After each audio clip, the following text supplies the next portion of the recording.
Hey, good morning and welcome to Breakthrough Walls. I'm Ken Walls and I'm your host. And today I have Mr. Andy Hays joining us. And I'm excited to hear this guy's story. So do me a favor and share this out, and we will see you in just a minute.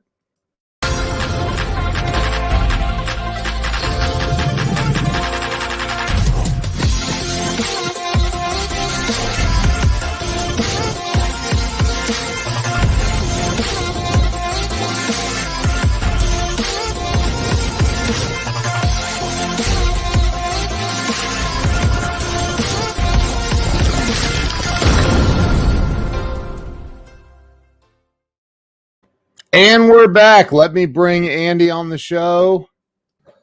Andy, welcome to the show. Ken, good morning. How you doing? I'm doing great, man. Doing great. Good. So I listen. First off, thanks for coming on and being willing to share your story and your wisdom. And second, I think that I started this about 4 years ago, and it really was to help people get unstuck in life. I think we all go through crap, and some people stay stuck for a lifetime. And I think, we can help people with that. So why don't you start with telling everybody where you were born and raised? I was born and raised in Wichita, Kansas. Lived there till I was 18 and came here to Chicago for college. Okay. Is that where you went to? I know you're an attorney. Yes. Yeah. I went to undergrad at Loyola. Okay. And then after school, bounced around for a couple years and then went to law school at Chicago Kent down here in Chicago. Okay. So. Yeah. And when you got out of college, when you got out of law school, I'm sure you took the bar exam. I hear that's fun. Yeah. And, To backtrack, after college, I didn't go straight into law school, as I mentioned. So I went out to Oregon for a bit, was a ski bum in Lake Tahoe, which I actually just went back to for spring break a couple weeks ago. It had been like 20 plus years. So wow. it's a great place. It's very different. So did that. Then I went to a semester studying public history, master's degree program at Arizona State. That didn't really, academic was not interesting to me, the purely academic pursuits. I love education, but Yeah. I didn't see a career path in that. So I followed what was then, and to some degree still is, a passion of mine was brewing beer. So I moved to Denver and got a job at, basically cleaning kegs and cleaning up the floor at a brew pub there. Wow. Which that's back when the brew pub was kind of a strange concept, It's not like now where they're on every corner. So I did that for several years. I mean, during that time, people would say, "You mean that's a job? You can have that be your job to make beer?" Now everybody's brother-in-law is a brewer, But yeah, so I did that for a while, and then the job, I was offered a full-time position there. Health insurance, grown-up situation, to come back to Chicago. And I worked downtown. I was transferred out to Warrenville, which is near Naperville. It's a large city here outside Chicago. Yeah. And I was the head brewer there for a couple of years. And then I met my wife and I ended up going to law school after that. Wow. So but your passion is being a brewer. I mean, it was then, I suppose. Somebody asked me the other day, I've not made a batch of beer since. It's it's too messy, and plus it's like I did everything I could want to do in the creation of beer with these amazing machines, Yeah. Somebody else was paying for everything because it was my work. Right. So, I kind of tapped out the creativity aspect on that. So, plus there's plenty of people that can do it much better than I could do in my kitchen. these days, you know. Yeah. Any Sure. liquor store is full of tons of very good beer from all different styles. So Right. So what drove you to decide to go to law school? actually, I remember I was looking. Well, my wife was, when we first started dating, she was studying for the bar exam, and I just remember kind of thinking, you know, oh, looking through the things, it seemed kind of interesting, talking with her about what was going on um, with what she had learned, you know, in law school. And then what I really wanted to do, it seemed like a good education. It is a good education, has proved to be. I wasn't sure I wanted to be an attorney like a lot of people when they go to law school. Um, I knew that I wanted to own a business. So that's what doing the brewmaster thing had allowed me to kind of run that beer side, right? So Yeah. it was a brew pub. So there was the restaurant, and then the beer would function independently from an accounting perspective in a lot of ways. So I was in complete control of that side, you know? So I was kind of running that show, and it was very interesting to me. And I knew that I figured, and it's true, that going to law school would have been a great education for owning a business. And it turns out that's what I did, but I didn't anticipate that that business was going to be a law firm, but it's Wow. proved that's how it worked, and it's proved to work very well. So I have a lot of friends who are attorneys. Judge Ken Starr was on the show. He's a friend of mine now, and he's practicing law. And mhm. I just have a lot of attorney friends. So when you came out of law school, I mean, did you decide at that moment I'm gonna go hang out my own shingle and have my own practice? Did you work for another law firm? How did that work out? Well, after I graduated, I got a job at a small firm who kind of does what I do now. And it was it 3, 4 attorneys at that time. I worked there for a couple years. It wasn't a good fit. Um, and so I started looking around for other jobs. And in that process, seeing those other situations that were available, you know, through other firms, right? I Yeah. was kind of seeing that it's going to be kind of similar, you know? It's like that. I just remember thinking at the time of that Simpsons episode where there's Springfield and then they go over to Shelbyville, and it's like everything's the same but a little different. Like there's like a Right. little Bart guy and a little, you know, Homer guy, and it's Yeah. I don't know. He looks like you've seen that episode, but it's Yeah. hilarious. So it's Yeah. I felt like I was in kind of a Shelbyville situation, and so I Yeah. decided. And plus, a lot of in a small firm, unless you're lucky enough to have a mentor, which anecdotally from my friends, it's most people are not. When we started out, you know, I don't know how it is now. I don't. It's probably pretty similar to how it was, but Yeah. you end up learning, and this isn't just the law. This is probably anything, but you end up learning how to actually do the thing on your own. You know, I mean, you have that education, but how to sort things out, how to manage your day, how to get clients, none of that is ever taught by anyone. So um, I came to the conclusion that I was, you know, kind of learning a lot of this on my own anyway. So I figured if I'm already taking a risk, I might as well start my own shop. And, you know, we had 2 very small children at that time. So looking back on it, it seems pretty daring, but it didn't seem like that Yeah. at the time, you know? I guess that's What how it always is for people. did you said that your what your wife went to law school as well? Yeah, she's my partner now. We're Oh, partners. wow. So she, Wow. at that time, she was still working, so we had some income. I mean, working for someone else. Yeah. So we Yeah. had some income. Um, but Yeah. yeah, so at this point, you know, as soon as she could break away from, you know, Yeah. the W-2 situation, she did. And so it's been a very long time that this is, we've been working Yeah. on this together. So what do you specialize in?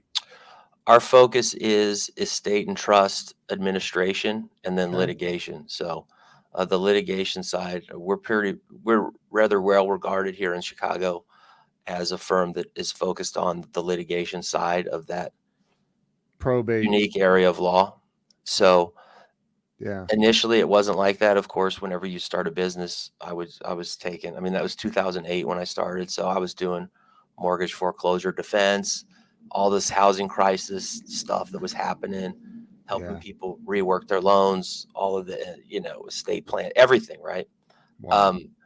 But this is what has always interested me the most, this area. And then each year it would kind of grow and grow and grow. And now that's the vast majority of what we do. Is like probate. Probate, stuff. yeah, probate, Yeah. and then trust as well. So Yeah. just plain Yeah. vanilla, helping people out after someone passes. Yeah. We can just walk them through the whole process, make sure everything is settled and they can move on. Or in the event that there's some kind of claim, maybe someone was elder abuse, exploitation, fraudulent will, fraudulent transfers, all of that type of thing. We do that as well. So Wow, that's a pretty wide gamut from elder abuse to my friend Carrie Kasem. Her dad was Casey Kasem, mhm. and the DJ, and Yeah. it's crazy you just said that, because I watched a video of Carrie talking about the entire thing. Like, she took it all the way to like every state level, Her passing battle, legislation. he was a victim. Yeah. And she's helped get legislation passed in many states. I don't know how many now, but in 2018 she was up to like 11 different states had passed legislation, because anyway, it's a It's long story, but it's interesting. it's a huge problem in our society. Yeah. Elder exploitation financially. I mean, aside from everything else that the elderly are susceptible to, but financial exploitation is huge, and it's not widely publicized. Certainly Nope. not. I mean, it's not a sexy topic that is gonna, get people to click and all this kind of thing. Used to say sell newspapers, but I don't know what the current version of that is. But Yeah. it's not talked about, and it can be potentially devastating for families that have to go through it. I mean, we can Yeah. talk all day about that. It's yes. So that's a problem, and it's showing no signs of stopping.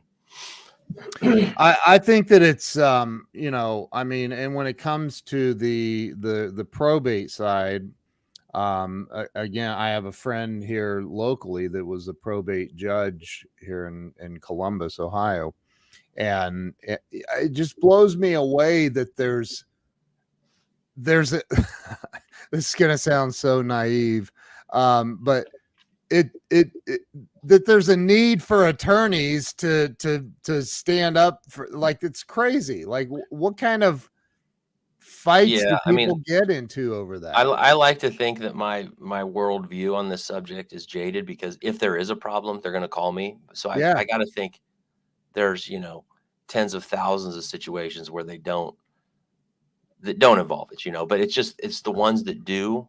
Yeah. Like your friend's situation, which I got to look into that. I don't know a lot about that. That sounds very fascinating, unfortunately. Yeah.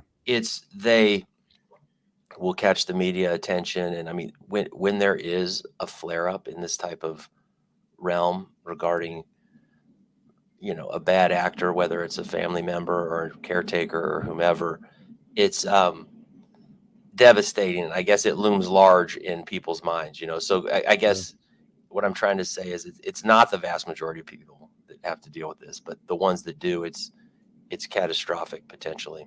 Even if it's resolved in a just way, it's still a terrible situation for the parties involved.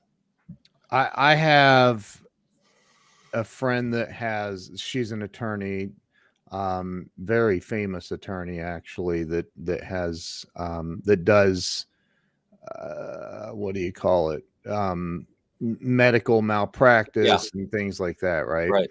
She's never lost a case out of 128 tried, and and I'll tell you why I think she's never lost a case.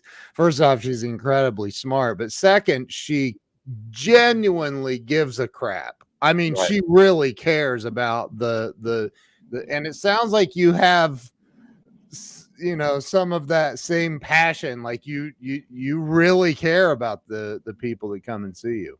I do. I mean, every good attorney does, you know, Yeah. and you have to, because not only would you not be able to be successful and get victories and get a good result for your clients, but you wouldn't even be able to um, do the job because it is so stressful. Just Yeah. from a personal side, you wouldn't be Yeah. able to do it unless you really cared and had some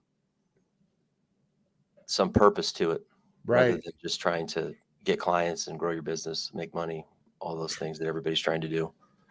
When you look at the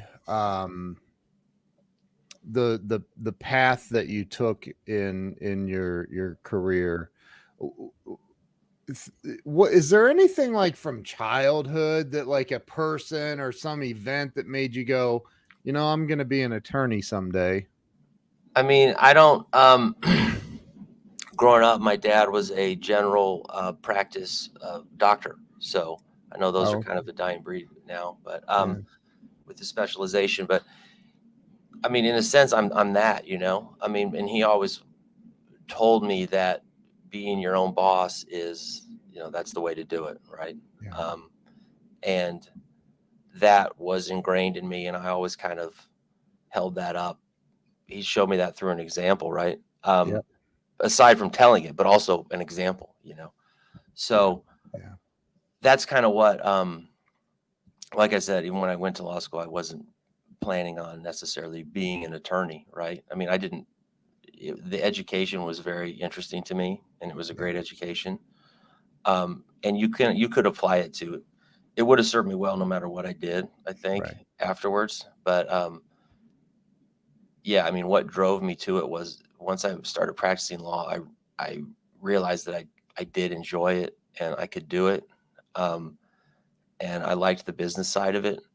So it's just been growing every year. I have no intention to get out. I know a lot of attorneys you talk with are kind of just burned out and want to, you know, go in-house counsel, do something else, right? I mean, Yeah. I'm not looking for the exit. I'm trying to create a business that I can live with, right? And that helps me now and doesn't just, I'm not just going for complete burnout and then flip the switch off when I'm 65 or whatever. And, you know, I mean, Yeah. I don't see that's how it's going to go for me. So, I mean, I've done some things already that, you know, kind of were outside the box, so to speak. And I plan to continue to think of ways to do that. That's awesome, man. What when you see you look at I mean, I remember sitting in the here in Columbus. I met with the head of the law school at one of Capital, maybe Capital Law, I think. And he was one of the professors there or whatever. And he told, this is many years, 30 years ago.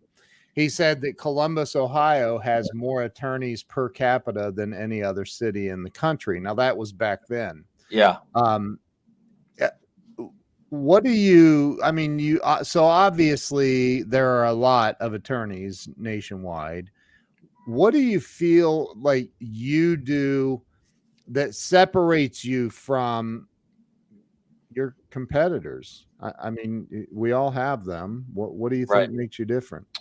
Well, as I mentioned, just from subject matter, I mean, we do focus on the litigation side of this, a niche within a niche kind of thing of probate law. Um, a lot of attorneys stumble into these probate proceedings because their client passed away, obviously, and they're trying to help the family. And but this is all we do. So we're very skilled in this area, and then even a subset of that is the litigation contested situations. So What's um, that mean? What's in lay terms? What's that mean? Just what I referred to before as fighting about a will contest. Maybe someone Oh, coerced someone into a will. Just where there, I guess there's the administration side, which is, as you described, when a family is not fighting and they still need that help to just yeah, sort out all the assets and distribute it. The contested subset of that is where there's some kind of dispute. It could be anything, a creditor, family member, whatever. I mean, that's one way we differentiate ourselves. The other way is for those clients where it's not a contested situation and it's just a plain vanilla type of administration of a probate estate or a trust. We are always working to have regular contact with these clients, because a lot of times you just end up sorting through problems as they present themselves. There's this problem with this real estate, or I need to kick out a renter, or whatever it is. There's a tax yeah, problem. We're trying to have a communication with these folks, with our clients, from the beginning to the end. I mean, this process can take a year and a half in the best situation, right? 2 years. wow, And that's not as if we're working the file and doing a ton of work every month, of course, but we do need to maintain regular contact with these clients so that we can help them avoid problems that they may run into. So that's kind of a constant thing we're working towards. All good attorneys are working towards, always providing the best legal advice and understanding, advocacy arguments. But on top of that, you also need to, and it doesn't take away from that at all, but you also need to establish systems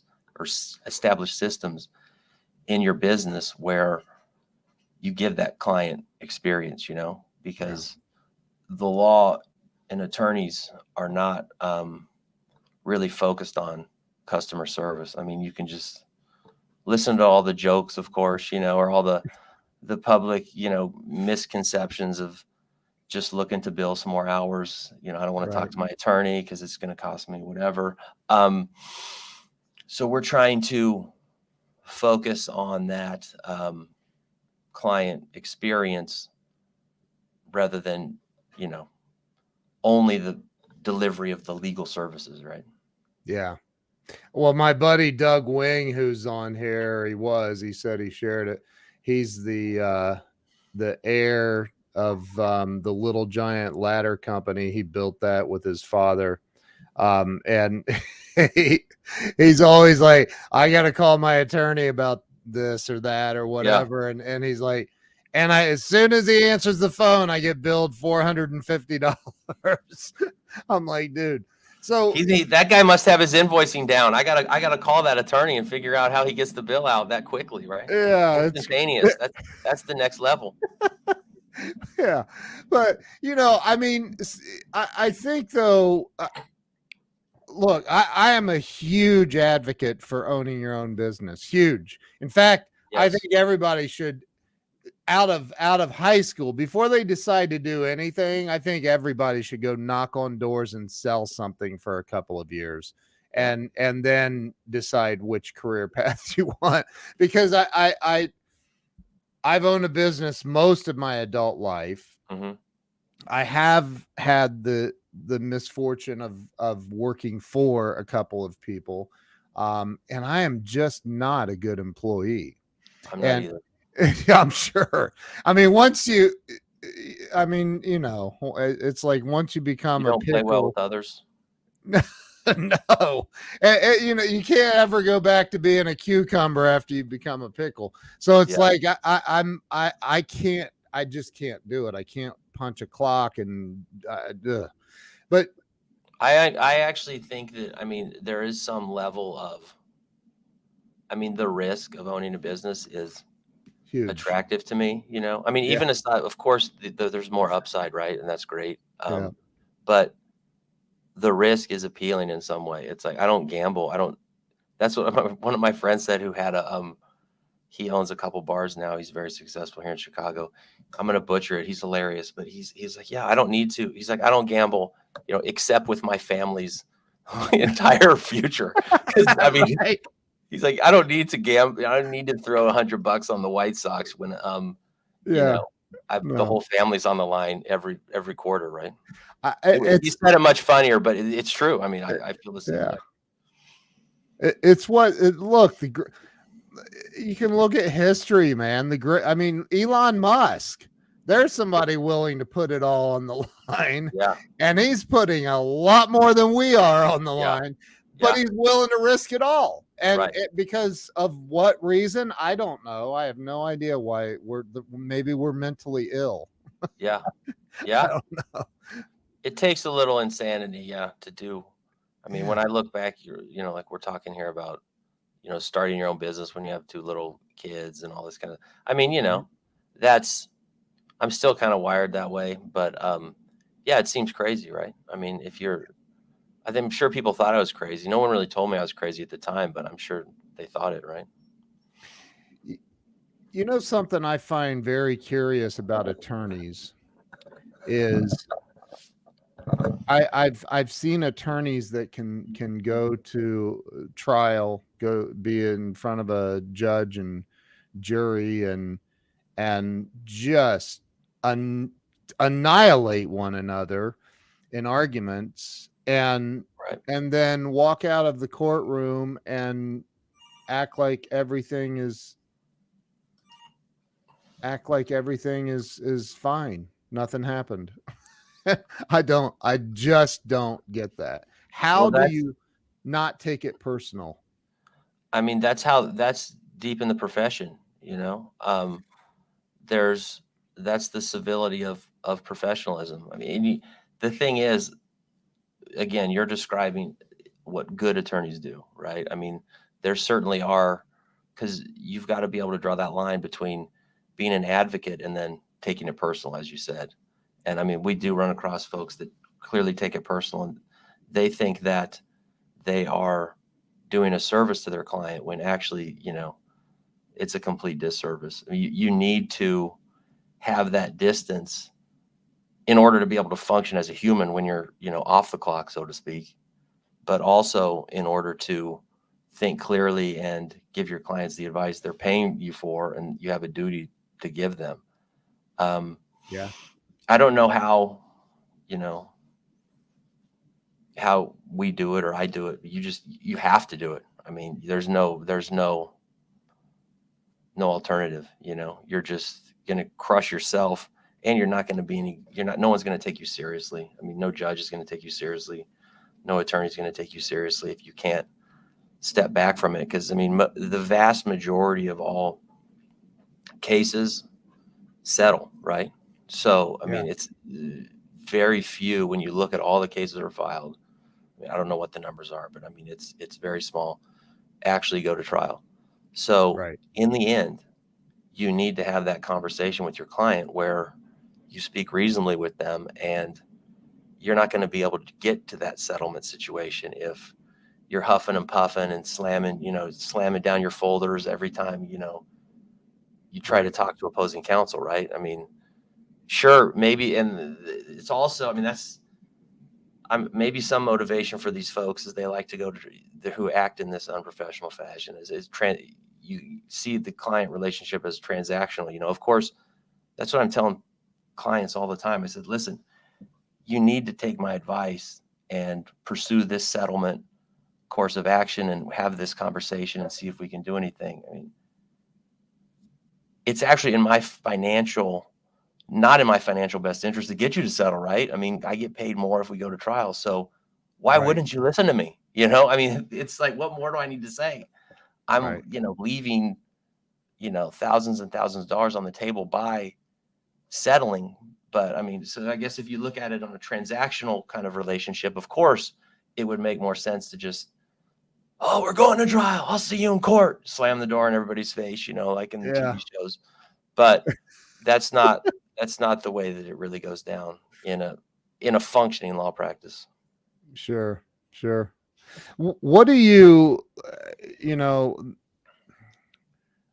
I look around in the world and I see a lot of there's a lot of people that really want to create success in their life, financially, and just through the freedom of being able to say, you know what, for spring break, let's go to Lake Tahoe and hang out for a week or whatever. Mhm. They want that freedom, which again requires financial freedom. I Right. truly believe that happiness is in some part tied to reaching financial markers or goals as well, right? Yeah, I think. I've been broke and not broke, and it's much better to not be broke just because of Amen. what you just said. I mean, even aside from, I don't, you might have nicer shirts or something, but it's about the freedom, as you said, Are you saying my shirt's nicer than Oh no, I was referring to myself, and this shirt isn't actually even nice. I probably had nicer shirts before. Yeah, but I that you're so right. I've been broke, I've been wealthy, and wealthy's better. And I say that all the time. Like you gotta wrap your brain around getting. So what do you think, in your opinion, holds people back in life from achieving that stuff? And this Um, is your opinion. I don't know. I mean, I guess I think that it's some story, the stories they've been told or their internal story. I mean, I remember we've done some crazy things as far as, I mean, we went down to Costa Rica for a few years recently. And whenever you tell people, I'm doing this, people, not everybody, but a lot of people kind of backtrack into some story that sounds like it was a very odd situation, but it happens so many times that I'm obviously mentioning it now. Um, People kind of start to somehow rationalize why they're not doing that thing that, oh, we always wanted to do that, but my kids are this. Then they go into some kind of explanation like, oh, I've always wanted to start my own business, but I just made partner and I'm really getting it good now and this and that. People just kind of have this story that they've been told what they're supposed to do. I mean, I think that might be breaking down some in the last maybe 20 years, Yeah. because people are realizing that you're your own business anyway. Even if you work for someone else, you're kind of your own corporation, right? I mean, people jump jobs like they never did before. So I think people are kind of coming to that realization. But I mean, it's ingrained in people to not own their own business, and Yep. like I said, the risk that draws you. Um, not everybody's wired that way, right? So um, it's definitely not comfortable. I mean, my business is very successful now from what I would think it would have even been possible like 5 years ago, but it's not comfortable because it could all end next year. I went through a crazy situation where a co-tenant of mine in COVID just went out of business and bailed out on me, just walked out. So then I found myself in, what do I do now? I did not feel comfortable then, even though I'd been in business for, 13 years at that time. Right. And we Wow. sorted it out. We got subtenants. Um, we're still in the process of doing that, but it's, I mean, that's an example of, you reach a certain level, but you're still not comfortable. So, I mean, if comfort is anywhere on your radar as something that you aspire to, this is not for you. It is not for you. I think, and Debbie says, do you believe that mindset holds people back? I think to your point you made a minute ago, it's almost like we have, I'll use legal jargon here, but it's almost like we have premeditated alibis. That's what I was trying to get on. So I couldn't said it better myself. Right. And then if you hear somebody talking about they did this thing you always wanted to do, it just kicks in like a knee jerk thing. They just start coming Instantly. out. And then the listeners, it's like, I don't really care why you're not moving to Costa Rica. I just told you I am, it's all good. I mean, I do know. your thing, man. I mean, yeah. And Yeah. then it becomes this all about those alibis. And then the conversation is about testing those alibis, and then you have to say, oh yeah, I understand, and yeah. So I have an attorney client of mine he does like title work, closing stuff, and Real estate.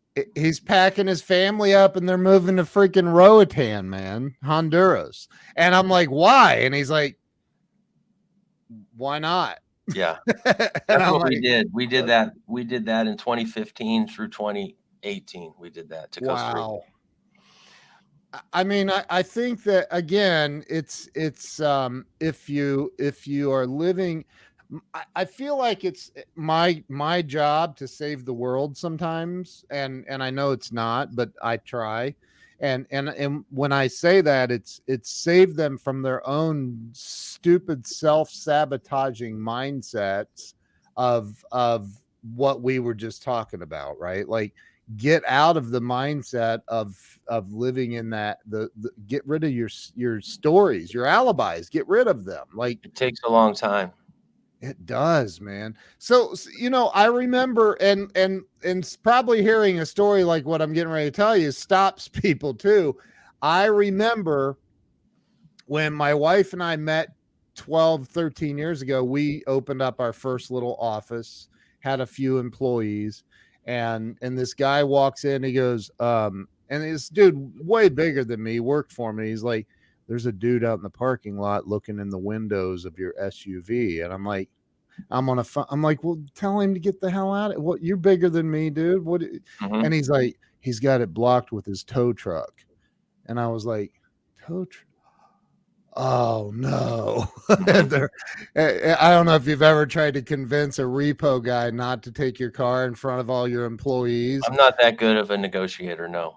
It's no fun. And I, so I've been through it, is my point, man. I've been through it. Everybody else was getting paid except for us. And what for people, especially during COVID, man, the suicide rates skyrocketed globally. What do you say to somebody that feels like they've freaking tried everything, they don't know what else to do, and they're at that, I'm just hanging on to life or my business by a string? What do you say to them to help them overcome that and get to the next moment? I mean, I don't know. I mean, that's a very difficult question, right? I think I'm speechless on that one. But I mean, I think that, like you said, I mean, no matter how low you are with your business, whether it's looking at some huge lease that now you have to figure out how to pay for, that you didn't in a million, it was a stretch to even get there to split the lease, right? And you just, my mind, your mind goes to scrambling, right? And then you kind of sort all these things out. And over time, it got to like not crisis mode and then livable and all that kind of thing, So I think you have to be patient and trust what you're doing, right? Because no one is more creative than a small business owner, whether it's baking donuts or having a law firm or whatever it is, tech, Right. you will figure out how to pay those people, or if you have to let them go, you will figure out how to do it yourself or how to outsource whatever you can outsource. Yeah. I think that if you are, freaking out or thinking those dark thoughts about your business, it's just a waste of energy, Well, what's the alternative? Go work for someone else. I mean, like you said, I mean, it's not an option for a lot of folks, just based on how people are built, certain people, myself included.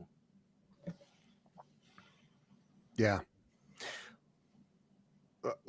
Is there anything else that you feel you could share with the audience that could be, I mean, I know that you've done, I believe you've done some personal development. Have you experienced some, like, hired coaches, been in networking groups? And that, I don't know how you and Justin know each other, but I know Justin referred you to me, and I know he's huge into personal development. I'm not into it as much as him. I don't know how he finds the time, but yes, he is part of I met him on this journey. I mean, Yeah. I know you're getting to a question, but I never was into, then I'll stop and let you ask your question, but I never was into any of that personal development because I was just figuring out how to, get the bills paid, right? Yeah. Which I suppose you could stay in that mode your whole life. I mean, that's what most people do, to your point earlier, Yep. But when we came back from Costa Rica, I was like, oh man, I'm moving back from Costa Rica. Because I was like, when we went down there, I was like, if I could figure out a way to make money and do it down there, I would have stayed down there, right?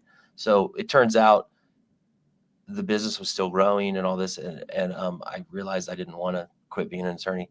So when we came back in 2018, I said, okay, I just moved from the beach to Chicago. You know, I might as well go all in on this business, right? And so Yeah. that's when I started engaging all of that stuff, reconnecting, just doing all those things that, I probably should have been doing from the beginning, right? But Yeah. and then that's kind of, so yeah, the last 4 years almost, I've been doing a lot of those things you mentioned. How ridiculous did you feel? Like, did you feel like, man, this is the dumbest decision I've ever made, is moving from Costa Rica to Chicago?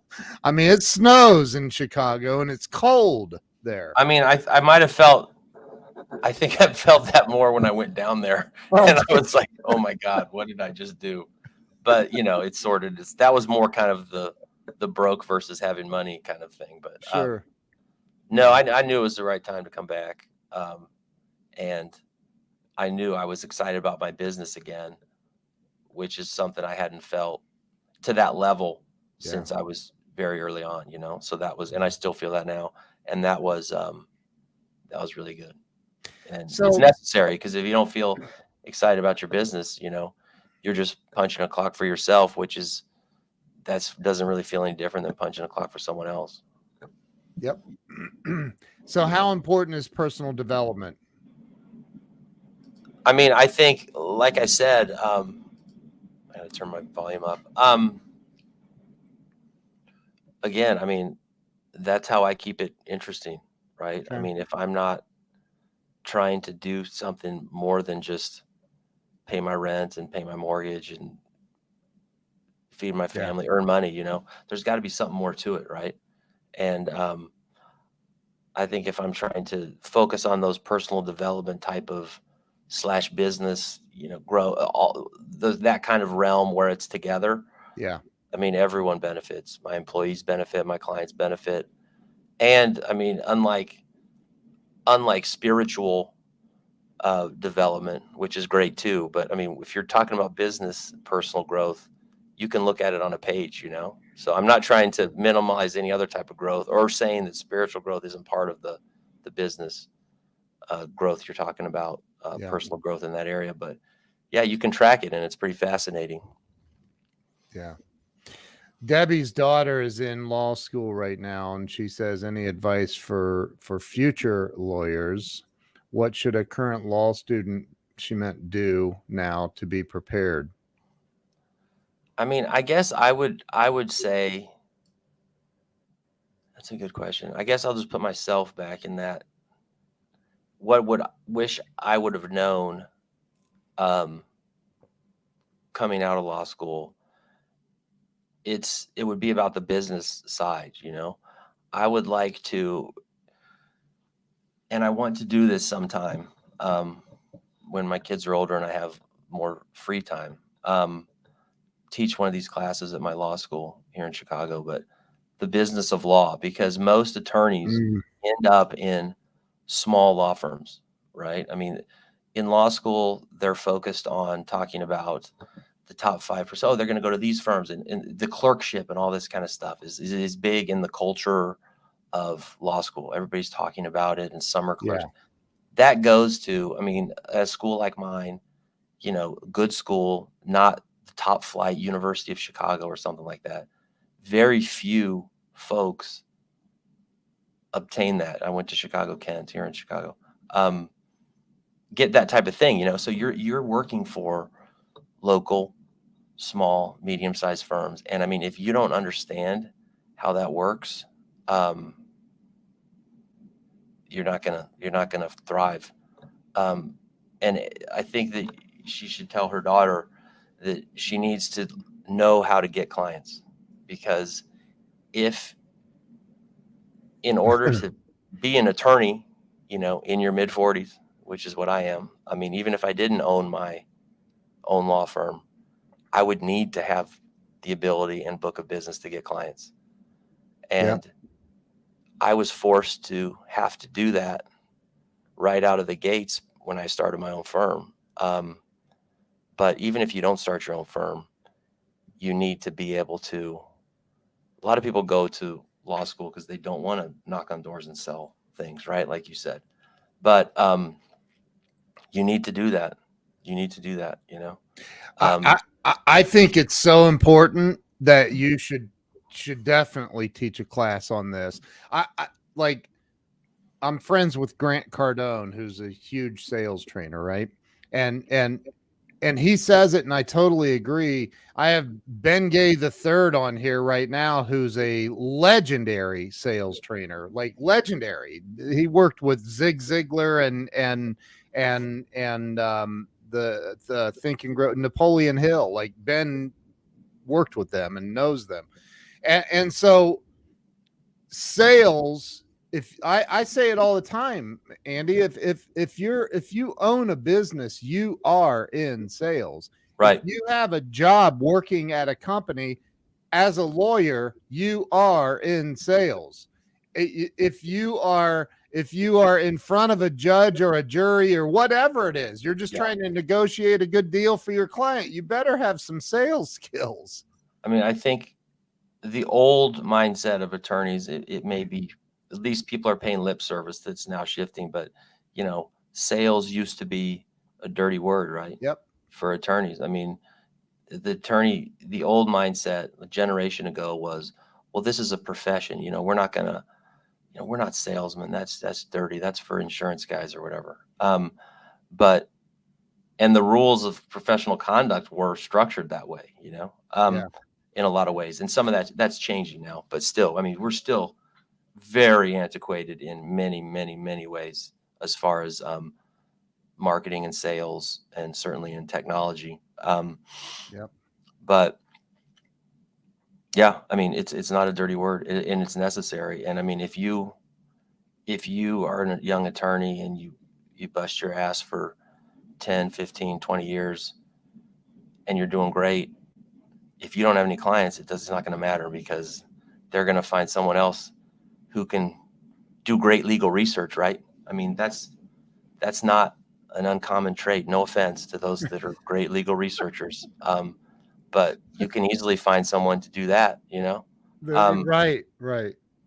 That's the easy part. They teach that in school. You got to be good at the stuff they don't teach in school. Which is, if you find yourself in an of counsel position, that means you're a salesperson. Yeah. I mean, because you eat what you kill. And Right. And if you don't go learn how to communicate effectively and get clients, like you're dead. You're dead. It's not going to work. Right. Yeah. Right. Man, I don't know. I don't know that there's actually like a course out there anywhere for attorneys that addresses this exact topic for a law firm or a self-employed attorney. I'm sure there are, but but they should be required, I mean, if there is, it's like a 1 hour nighttime thing that someone can take, which is probably what I'll end up teaching at some point. But I mean, it should be more, it's out there, but I mean, it should be a part of the required curriculum. Yeah, I agree. Mean, they require things like international law and all these things, and those are very interesting, and it gives you a great perspective. But if they can require something like international law, where they know no one's going to, very few people are actually going to go out and do it. I mean, it's a very fascinating course, but if you have requirements like that, there's definitely room for a requirement like this. Look, Debbie has a great idea. I don't disagree with her.